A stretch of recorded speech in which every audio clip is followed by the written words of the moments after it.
Bismillahirrahmanirrahim. Assalomu alaykum qizlarjonlar, yaxshimisizlar?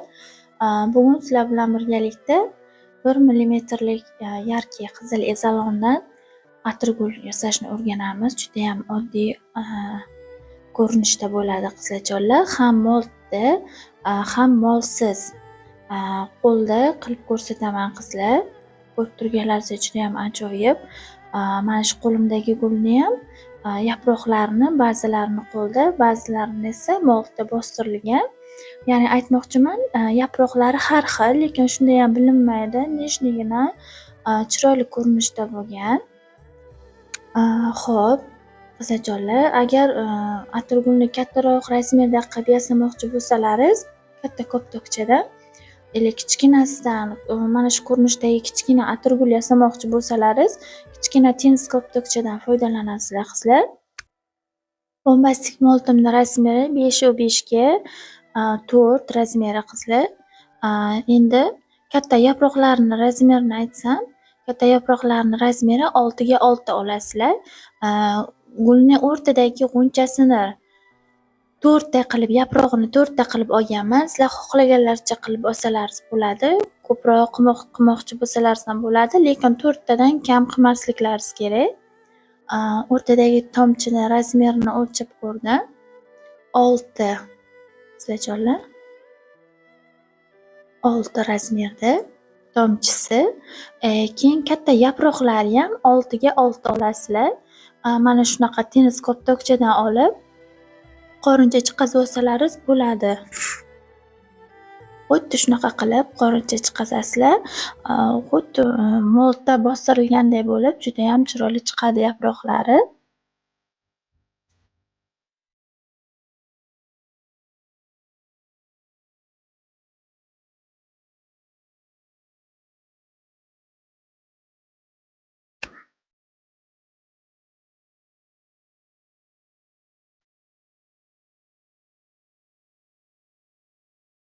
Xuddi mana shu gulni kattarog'ini qilmoqchi bo'lsalaringiz, katta koptokchadan foydalanib yasasalaringiz bo'ladi qizlar. Xuddi men ko'rsatgandaqa qilib yasasalaringiz, albatta sizlarga ham o'xshab chiqadi bir martada. Endi boshlaymiz. O'rtadagi g'unchalarni oddiygina ko'rinishda uchburchak qilib yopishtirib chiqamiz.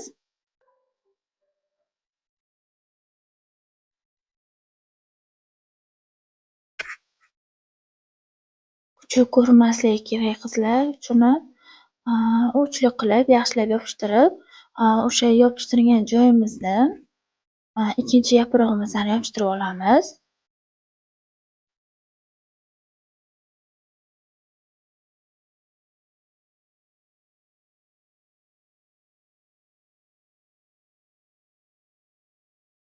Uchinchi yaprog'ini qizlarjonlar ikki tarafdan yaproq qo'yilgandan keyin o'rta ochiq joyiga, o'rtasiga ko'p yopishtirib yubormasdan salgina ochiqroq qilib yopishtirishimiz kerak.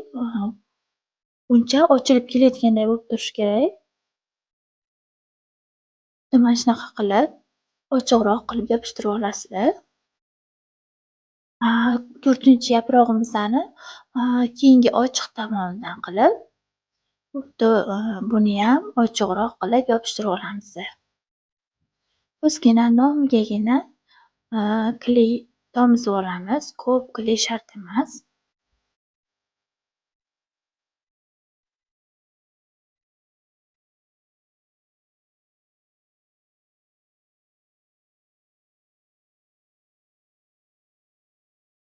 Keyingi qizlar yaprog'imizni molda qilingan qizlar, mold orqali bostirilgan. Sizlarga molsiz ham qilib ko'rsataman.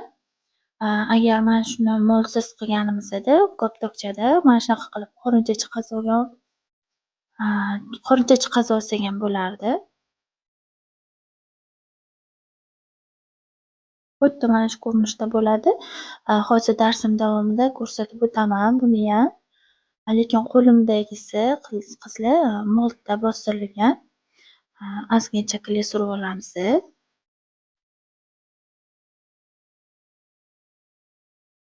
salgina ochiqroq qilib yopishtirib olamiz.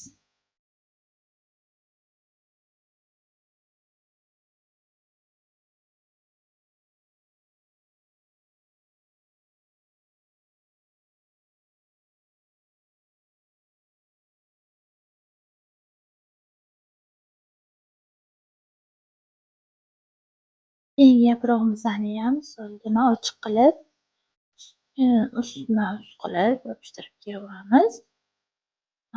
Qavatimizni o'zi 3 ta yaproq ketadi. 4 ta, keyin 3 ta yaproq, keyingilarga 4 ta 4 tadan yoki 4 tadan 5 tadan qilib yaproq qilinadi keyingi yaproqlariga, qavatlariga. Endi qizlar, o'sha g'unchamizni ichiga yumaloq koptokcha qilib taxlab olamiz. Esolonni qiyqimlarini yumaloqlab olgandim. Mana shuni koptokchani tiqib joylab oldim. Sizlar xohlasalaringiz tennis koptokchadan foydalansalar ham bo'ladi. Men oddiygina qilib esolon qiyqimlarini yumaloqlab olib, shuni joylashtirdim. Mana qizlar, yumaloqqina qilib ichiga joylashtirib oldik.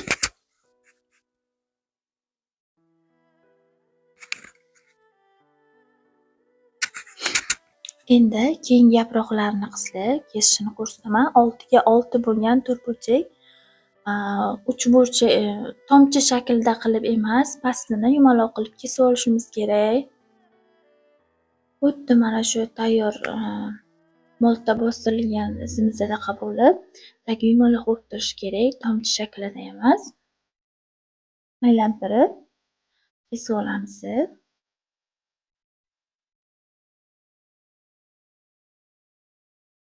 Mana qizlar, salgina ozgina uchli bo'lib qoldi. Yumaloqroq bo'lib chiqishi kerak. Hammasini shunaqa qilib olamiz. Agar mollaringiz bo'lmasa, molsiz qilmoqchi bo'lsalaringiz, hamma yaproqlarni shunaqa qilib qirqib olasizlar. Uchlari ozgina uchli bo'lib qolsa, qirqib olib tashlaymiz.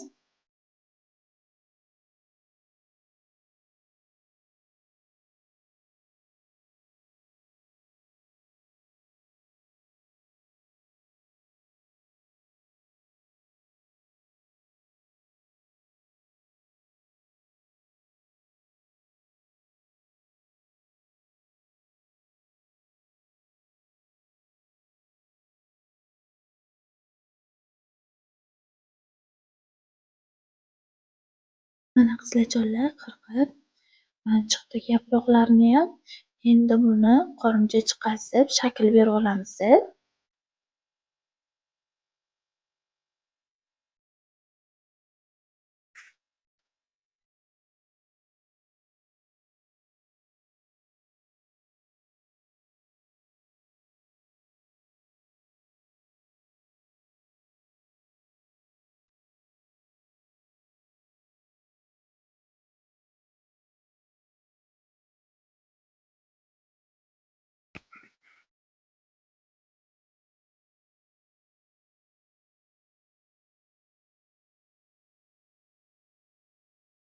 Pen yordamida sirib koptokchaga o'rnatib olamiz. Xuddi mana kepkacha bo'lib, tepasi chiqib turishi kerak. Tagi esa qorincha bo'lib, koptokka kiygiziladi mana. Ozgina g'ijimcha bo'lib qolishi mumkin. Shu narsa qilmaydi qizlar. Chunki baribir mold bilan koptokda ishlaganlaringiz ozroq bilinib turadi. Mana. Xuddi mana shunaqa bo'lib, kepkacha bo'lib chiqadi. Hammasini shunaqa qilib qorincha chiqazib olamiz.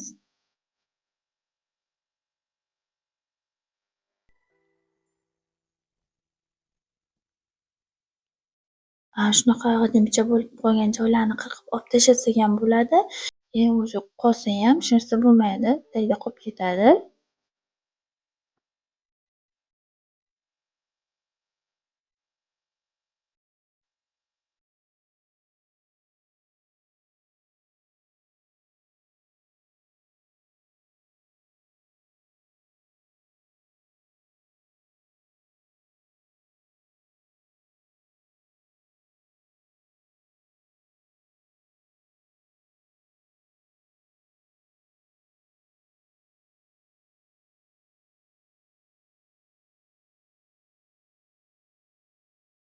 Mana qorincha chiqazib oldik. Endi bularga shakl berib chiqamiz. Avval bir yonini, keyin ikkinchi yonini, keyin uchinchisini o'rta qismini qayirib olamiz.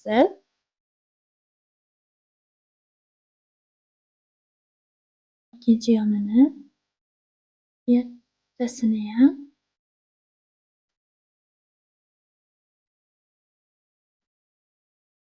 ozroqgina qilib qayirib olamiz. Hozirgi birinchi qavatida ko'p ham qayirishimiz shart emas. Lo'ngagina ozroq qayirib qo'yamiz.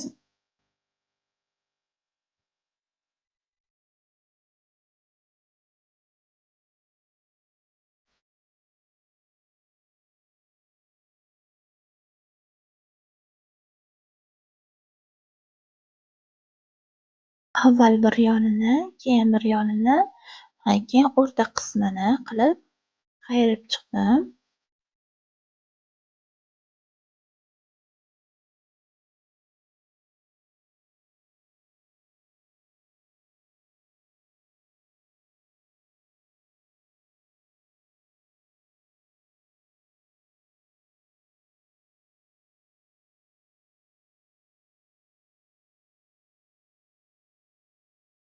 Endi qizlarjonlar, yaproqlarimiz tayyor. Molsiz, ko'rganlaringizdek qo'lda tayyorlandi. Endi ozgina kля surib olib, g'unchamizga yopishtirib olamiz. G'unchadan salgina pastroqda pastroqqa qilib yopishtirib olamiz. G'unchamizdan salgina tushib turishi kerak.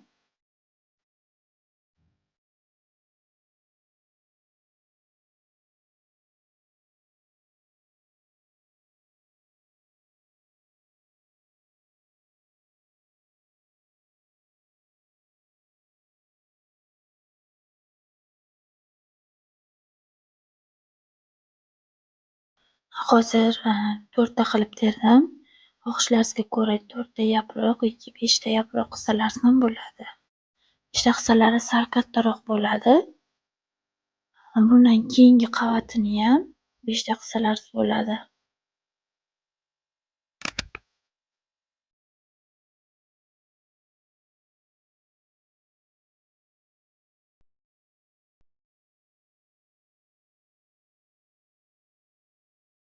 Yarim ochilgan gul qilib, xuddi shunaqa qolgan yaprog'ini termasdan shunaqa gul qilsalaringiz ham bo'ladi qizlar. Bir xil buketlarga chiroyli ko'rinadi. Mana shu g'uncha atirgul ham. Keyingi yaprog'ini ham qizlar pastroqdan qilib, yana ozgina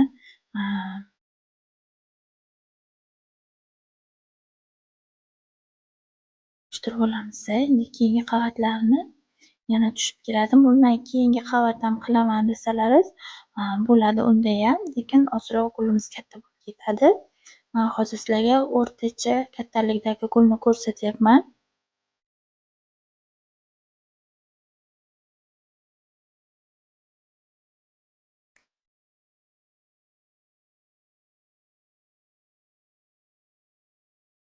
Keyingi yaprog'imizni ham xuddi shunaqa qilib yopishtirib olamiz. Xizmat-ketinlikda men sizlarga 4 ta yaproq qilib ko'rsatmoqchi edim aslida, lekin yaproqlarimni orasini yaqin-yaqin qilib, bir-birini ustiga mindirib yopishtirib chiqdimda va 5-chi yaprog'im kerak bo'ldi. Endi 5-chi yaprog'imizdan ham olib yopishtirib olamiz.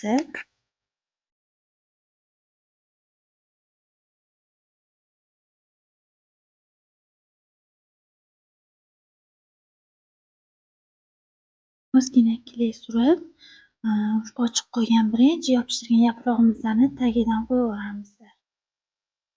Mana qizlar, judayam chiroyli, oddiygina, neshnagina atirgul bo'ldi.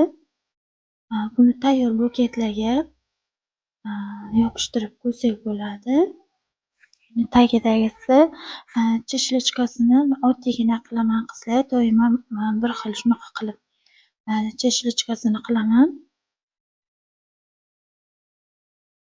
Risolatni to'rtburchak shaklda qilib, 10 ga 10, 12 ga 12 qilib razmerini qilib olamiz. Ekranda ko'rib turganlaringizdek 4 ga bo'lib barikcha qilib kesib olamiz.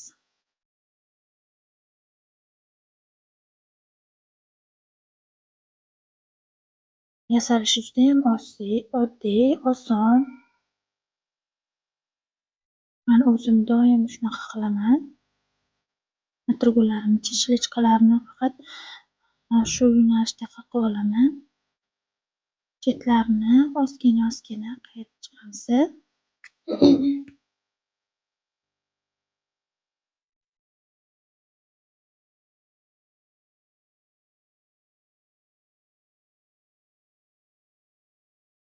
Xohlasalaringiz rang berib, qizil, qora ranglarni aralashtirib, barglarga rang berib olsalaringiz ham bo'ladi. Yenga tutib, qizil molni o'zida shakl berib olsak bo'ladi. Xuddi mana shu ko'rib turganlaringizdek qilib shakl berib olamiz.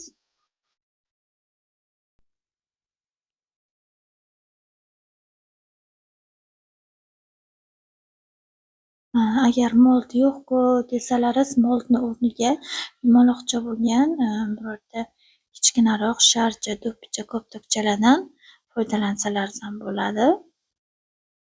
Judayam chiroyli, nejnagina bo'lib, yopishtirganingizda barglari chiroyli bo'lib, uchlari ko'rinib, chiroyli bo'lib turadi. Sizlar ham yasab ko'ringlar va albatta menga obuna bo'lib qo'yinglar.